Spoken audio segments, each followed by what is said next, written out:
Commerce Secretary Gina Raimondo on Thursday pledged that the United States will continue to operate as normal, waving off Chinese President Xi Jinping's warnings to his country's adversaries.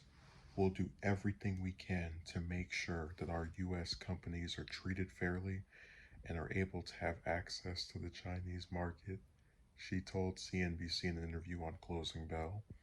We will make sure that that is the case, that the Chinese play by the rules, protect intellectual property, allow our markets, our companies to access that market. Raimondo's comments come after a speech Xi made earlier on Thursday in which he said that China will not be bullied, oppressed, or subjugated by the people of any country. That's obviously, a lot of bluster and rhetoric. I think U.S. companies need to focus on doing their business, she said, brushing off the Chinese president's warning. The U.S. will just play our game. Raimondo also said that the U.S. will work with allies to stand up to China when it comes to the country's human rights abuses against the Uyghur ethnic minority in Xinjiang. It's going to take not just America, but the allied countries that believe in democracy and have shared values to put enough pressure on them to stop these clear and unjust and inhumane actions, she said. The Biden administration last month moved to bar U.S. imports of a solar panel material produced by a Chinese-based firm in an effort to pressure the country over its human rights abuses. These actions demonstrate our commitment to imposing additional costs on the People's Republic of China for engaging in cruel and inhumane forced labor practices and ensuring that Beijing plays by the rules of fair trade as part of the rules-based international order, reads a White House fact sheet surrounding the action. Raimondo on Thursday also spoke about U.S. businesses that have shown recent support for China despite the issue of human rights, noting that she would handle the situation differently.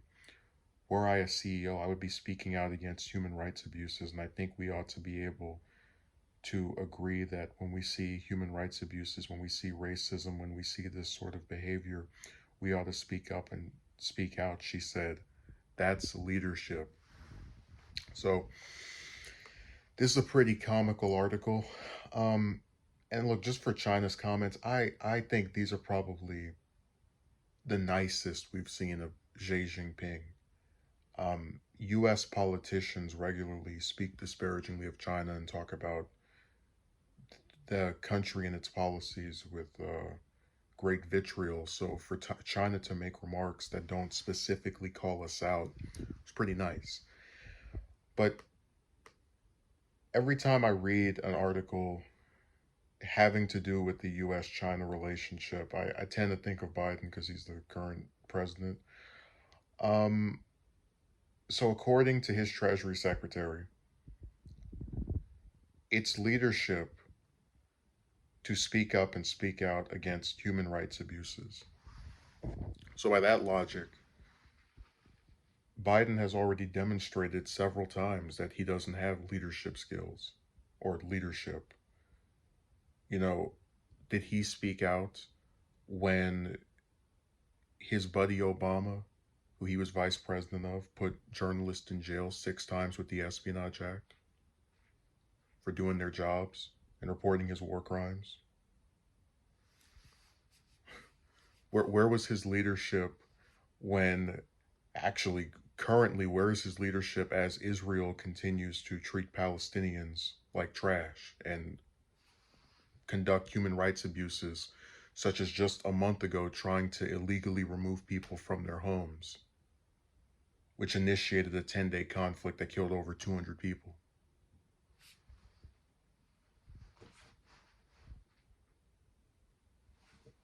Where was his leadership when Saudi Arabia started a genocide in Yemen that the U.S. was complicit in during the reign of his buddy Obama and currently while Biden has been in office as well?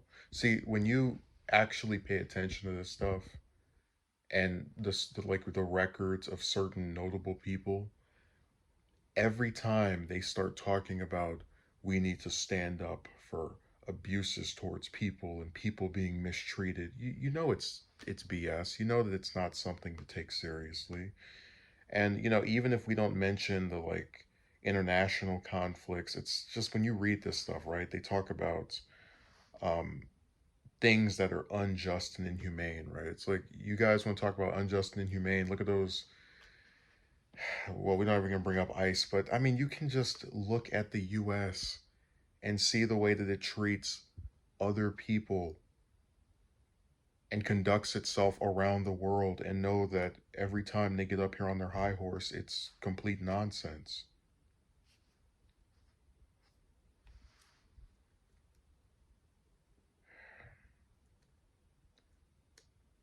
And China's right to talk about, if they were directly addressing us, which they weren't, but they're right to say they won't be bullied, oppressed, or subjugated by the people of any country, and have that remark be interpreted as something that is anti-United States. Remember, we as the supposed protagonists or heroes of the world are bombing 7 countries currently.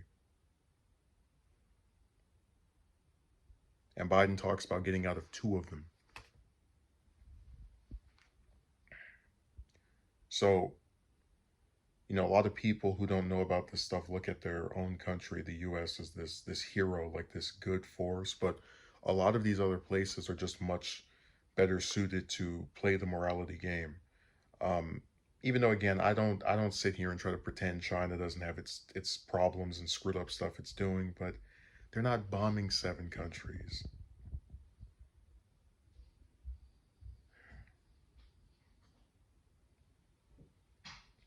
And just as a final closing note, I'd like to point out that Biden has already shown his two-facedness on this topic. See, when he was running for president, he said that China wasn't a serious competitor of the United States, which made him draw flack from both Democrats and Republicans. And he would reverse that position and say that China was the competitor of the US within a month of taking office. So his Commerce Secretary can pretend that we don't have our eyes on them. It's all lies. They're very worried about China surpassing them and becoming the world superpower.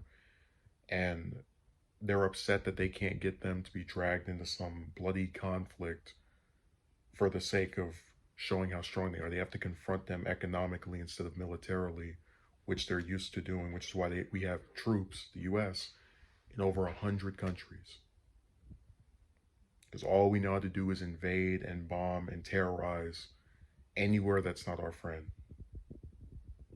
China just happens to be a little bit smarter than our normal adversaries. That's why they're our arch foe.